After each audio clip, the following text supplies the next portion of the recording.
Okie dokie, we are doing 3rd edition Cadian shock troops, the metal Cadians from, 96, I think they came out. Now, these guys are such fantastic models. There's just so much character in every one of these little metal freaks. So I figured that I would start on this guy and kind of like walk through this test scheme on him because he is going to be heavily inspired by the Cityfight art. The Cityfight Codex, but specifically the cover by Karl Kapinski here. It's just like it's the best Imperial Guard art. Anything by Karl Kapinski is just like mind blowing, especially for young me when I was growing up in the hobby. Seeing all of his art just like constantly blew me away. I read through Cityfight hundreds of times when I was a kid and barely played it, but loved every second of just staring at the art. So I wanted to do kind of my ideal childhood Cadian army or Cadian like platoon in an urban environment. So it'll be very like heavily inspired by the 122nd Cadian infantry, which is what with like the poster child like regiment for the Cityfight book. It's what's depicted on the front. It's what's like a lot of the guys are in the book are painted as. They have this like iconic left shoulder pauldron that's red. They've got like a gray camo fatigue, and then some black accents and things like that. I'm going to take a kind of slightly different route with these guys. Right here you see me panicking. I'm absolutely panicking because I realized that this guy has a flak jacket on, and I haven't looked at these models for so long that I hadn't realized that his flak jacket, like his essentially little flak vest there, actually is like the skirt of what I thought was his tunic. And for probably 25 years I had thought that these guys had like a classic, the plastic Cadian look where like there was like a blouse, like an untucked blouse, and then there was like the trousers as well. But I think like the plastic kit kind of warped my idea and my like sense of what these guys actually look like, because they are wearing flak vests, and like I had those other models out. I pulled them out just for reference because I realized that I needed to like seriously stare at these models. I was like having a nervous breakdown in my hobby room, just like staring at a dozen of these models and trying to figure out what they were wearing. Anyway, this is all ridiculous, but all that to say is I went back and I painted up his flak vest in a nice like army green there, a darker toned green. I am going with gray for his fatigues.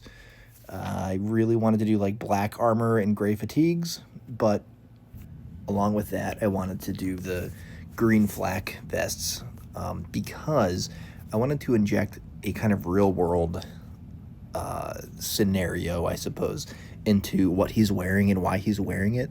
I love the idea of these guys not necessarily being like an urban combat regiment necessarily, like by trade, and then being deployed to a world where they're having to go into like urban combat, and like they're being issued maybe like urban camouflage uniform, like their fatigues are being issued like gray fatigues and black armor, or they're like painting over their helmets and whatnot.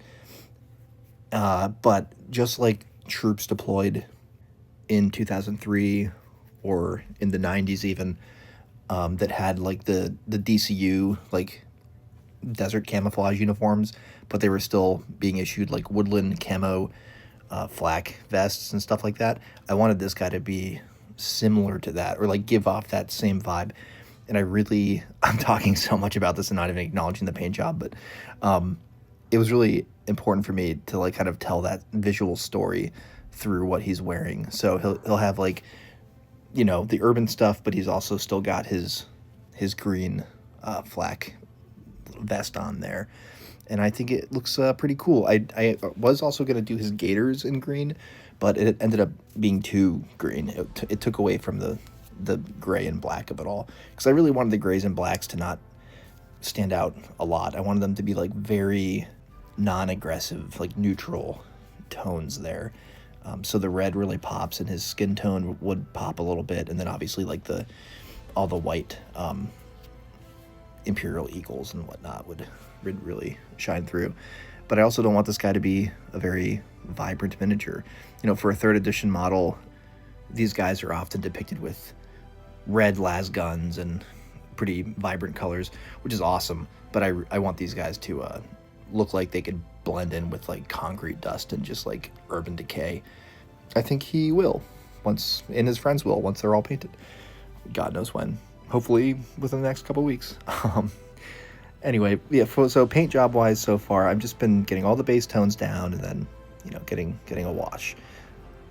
And I'm blasting the base with just like a nice medium gray, and I'll eventually wash that and highlight that too. The bases on this guy is nothing special. I don't know if I ended up filming it, but I do end up a couple more layers of just like a rust color and some browns and blacks and whatnot to make the base a little more fun. But I'm getting way ahead of myself. But yeah, these 3rd edition guys are so cool, and it's like embarrassing. My collection of Imperial Guard models is truly prolific in every sense of the word. Like I collect my main Warhammer 40k collection is like Rogue Trader, everything, and then like bits and bops up until about 2008-ish maybe is where the general cutoff is. But for Imperial Army, for Rogue Trader, and then into 2nd edition, 3rd edition, 4th for Imperial Guard, it's like I've got at least a couple models from every Imperial Guard regiment that they came out with in metal and whatnot. Most of them, though, I have like full platoons and all that jazz, and some of them are painted pretty crappily when I painted them when I was like 10 or 12 or 13, 14, whatever. Most of these Cadian guys, the metal Cadians from 3rd, are like eBay finds and like rescues. The ones I had from when I was younger are all gone. I sold them in college because I'm an idiot. So yeah, I've been slowly recollecting these, and like my buddy Paul grabs them in a lot that I'm gonna get from him, and like I'm slowly building this platoon back up to its former glory. So it's kind of fun though, because just like my Valhounds I've been working on, it's gonna be like a hodgepodge of just whatever miniatures I can get my hands on, because I'm not being crazy picky with making sure that every squad has the unique 10 poses of the infantry, and making sure my mortar teams and all my weapons teams have like the exact guys that go with each team. I really like actually what I'm doing now with these 3rd edition squads, the metal squads I'm doing for the Valhounds and these guys, Steel Legion, everything else, is I'm kind of just like putting dudes where they look cool. So and also like to change it up a bit, because these ranges were so small in the sense that each faction, each Imperial Guard regiment or whatever, like the Steel Legion guys, I think there's like 6 infantry options with las guns. For these guys, it's around the same, 6 to 8, maybe 7. And it doesn't really lend a lot to unique soldiers. So I'm taking like weapons squad guys, like weapons teams guys, and I'm putting them in the infantry squads. And then for the weapons teams, I'm maybe like doing a guy with a mortar round, but also the other guy in the squad is just like an aiming dude with a las gun. And it really like adds a little more character to these sometimes stunted ranges. I'm really stoked with how this guy's coming. Like I kind of alluded to in the beginning, I had a plan where like I knew the general color palette I wanted to have with this guy, with this platoon eventually, but I wasn't really sure how I was going to go about it. And I kind of was like surprised, like I said, like the green, I wanted to do green gaiters on him, the tops of his boots there, and then I tried that off camera and it just like didn't work, and the black looks a lot better. So I'll go, I think I go in and I'll do a little bit of a dry brush on those to pick him out a little more. But I really love how muted everything looks on him. Even the highlights, nothing's crazy. And this will be a nice painting scheme to do like 5 or 10 guys at a time, because I'm not going to go crazy with this. These guys are going to be specifically for a Cityfight thing that my friends are probably going to do in July. We got like a surprising amount of Imperial Guard players, which is pretty cool. Because I think the aesthetic, just like 3rd edition, just lends itself so much to these guys, and they were like not necessarily the poster children of third edition, but there's just so many of them, and like they were being supported so often, and you got like Talon and all these like crazy cool factions and playable, unique squads now. You know, when in the late 90s, when these guys were all getting pushed out, all the way up to the Vostroyans in 2006, which is, oh my god, 20 years ago. So yeah, it's like, it's really cool to dip back into this. But anyway, all that to be said, I'm these guys are going to be for an actual Cityfight thing, and if everyone remembers that third edition can be kind of interesting sometimes with vehicles, etc., and you know, various things, we might not spend too much time on third, but I am just like a painter and converter first and foremost, and if I get to play with these toys, that's, you know, that's nice, and that'll be fun. But I'm also like very, very happy and very stoked to just continue to paint my collection of little weirdos that I've collected over the years, some from childhood, some from eBay last week. This guy, I grabbed this guy on eBay a couple years ago now, and I think this might be my favorite pose of this metal Cadian line. I'm sure I've said this in the past in videos, but I am a sucker for just like a neutral pose soldier miniature, or any miniature really, civilian soldiers and otherwise. I just love like a neutral pose. Like this guy could be standing and waiting for an officer to give him orders, or he could be stacked up against a building side waiting to advance, or he could be noticing something from across, you know, a cityscape. You know, the world is his oyster when it comes to imagination here. And I've been reading tons of Old White Dwarf from the late 80s into the mid 90s recently, for whatever reason.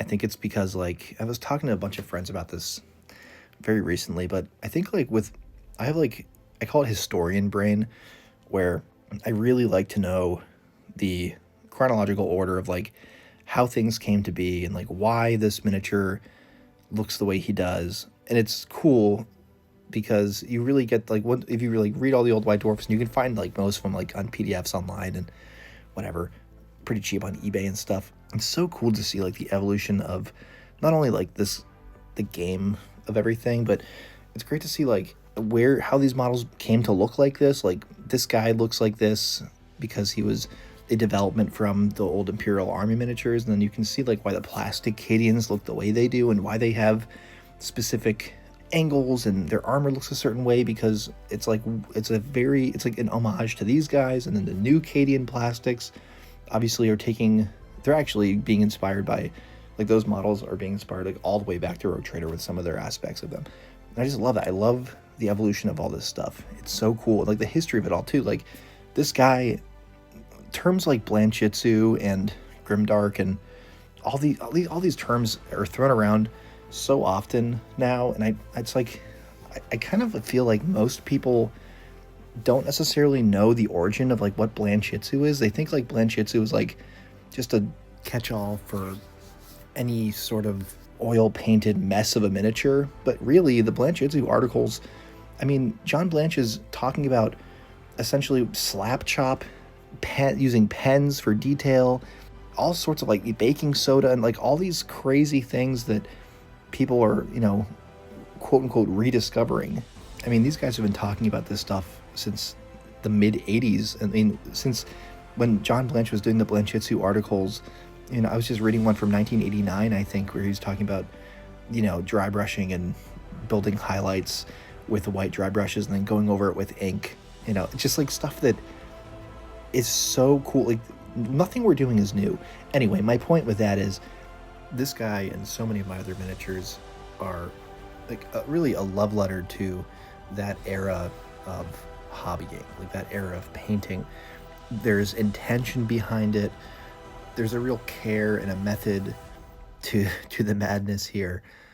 And listen, there's nothing wrong with putting oil on a miniature and, you know, going nuts and not really caring about detail at all. I'm not disparaging that, but I really do encourage people to go back to the roots of whatever grimdark is, you know, whatever that term means or doesn't mean, doesn't really matter in the end. But like, you know, take some time to go through the history of it all and look at miniatures from this era and earlier. Look at the Golden Demon entries from 91. Look at all the heavy metal. I mean, God, you have to look at the heavy metal articles and stuff from like the late 80s. I mean, these painters and hobbyists are such a wealth of information. And I mean, some of them aren't around anymore. Some of them have passed away. Others are not necessarily in the hobby anymore, at least as public figures. So it's amazing to go back to these folks and learn things from their articles and the photographs of their miniatures, and really kind of see where all of that led to today. Listen, I'm not here to tell anybody how to do their hobby, right? Like, we're painting toy soldiers. This is just how my brain processes all of this, and how over the years I've just really come to appreciate the love and dedication and care that can go into miniatures. But, you know, do it however you want, because that's really what it's all about.